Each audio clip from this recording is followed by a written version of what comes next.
नमस्कार दोस्तों, स्वागत है आपका एक बार फिर से हमारे इस चैनल पर। दोस्तों, इस वीडियो में हम सुनेंगे श्री प्रेमानंद गोविंद जी महाराज के द्वारा बताए गए बहुमूल्य बातें और उन बातों को अपने जीवन में उतारने का पूरा प्रयास करेंगे।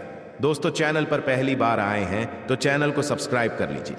वीडियो देखने के बाद अच्छी लगे तो लाइक करके कमेंट में राधे राधे लिखना ना भूलिएगा। जय श्री कृष्ण, राधे राधे।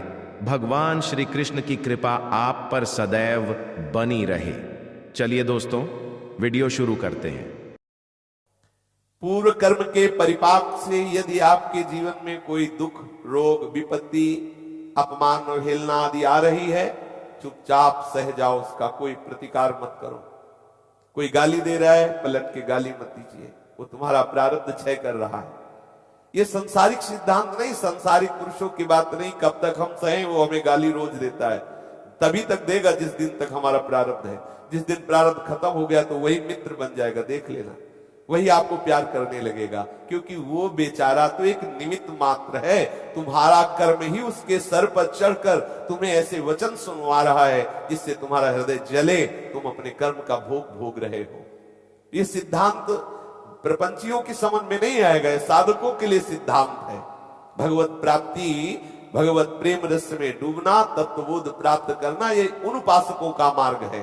चुपचाप सह जाओ, चाहे भारी विपत्ति आवे, चाहे संपत्ति आवे, ना हर्षित हो न शोकित हो। हमें प्रेम रस प्राप्त करना है, इसलिए गंभीर रहो। पूरब कर्म विपाक विवश जो विपत्ति पर है, निर्भय, जैसी भी परिस्थिति आवे चुपचाप सह जाओ। त्यागे प्राण कुधान्य न खावे। बाबा कह रहे, चाहे हमें भूखे प्राण त्यागना पड़े, लेकिन हम गंदा भोजन नहीं करेंगे, अधर्म की कमाई का भोजन नहीं करेंगे, उससे बुद्धि भ्रष्ट हो जाएगी।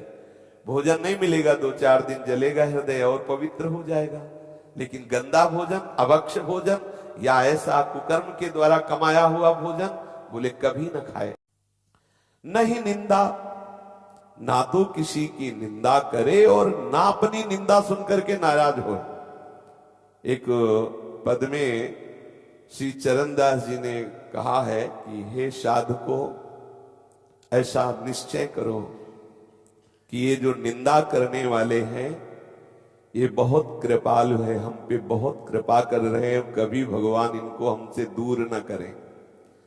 ये सदैव हमारे आसपास ही रहे, ये हमारे आसपास ही रहे। कभी मत मनाओ ऐसा कि प्रभु ये हमारी निंदा करता है, दूर हो जाए, नहीं।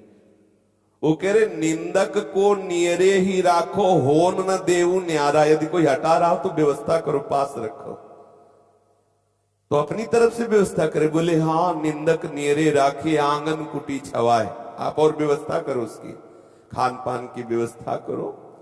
तभी तो संतों के चरित्रों में देखा गया तो लगता था कैसे बावरे हैं, जो इनकी निंदा कर रहा है, अपमान कर रहा है, उसी को गर्म करके दूध और मीठा मिला के अपने हाथ से पवारे। पूज्य श्री मग्नानंद सरस्वती जी महाराज सेनपुर, एक संत वेशधारी आए। बाबा बड़े ही निरपेक्ष रहते थे, बाबा सरकार अपने लोग सब उनको कहते थे। निरंतर भगवत समाधि में डूबे रहते थे, किसी से कोई व्यवहार नहीं। लेकिन वो जो निंदा करने वाला बाबा सरकार की जब आया, तो बाबा सरकार जो स्वयं दूध लेते थे वो गर्म करके मीठा करके उसको दे ले जाते। शिवानंद स्वामी और भी बड़े बड़े भगवत प्राप्त महापुरुष बाबा सरकार के शिष्य थे। वो कहते कि महाराज ये तो बहुत ही गलत बोलता रहता है, उद्दंडता करता है, इसे आश्रम में बिल्कुल टिकने न दो, निकाल दो। तो कहते थे नहीं नहीं, इसे जरूर रखो, और सब चाहो, जाना चाहो तो चले जाओ, इसे रखो।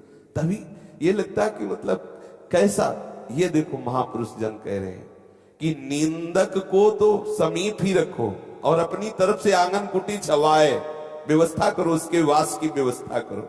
चरणदास जी कह रहे हैं, अपने निंदक को कभी अपने से दूर ना होने दो, कि भैया तुम कभी दूर मत जाना, तुम्हारे पैर छू कृपा करके पास ही रहना। ये साधु, ये साधक की आंतरिक वृत्ति।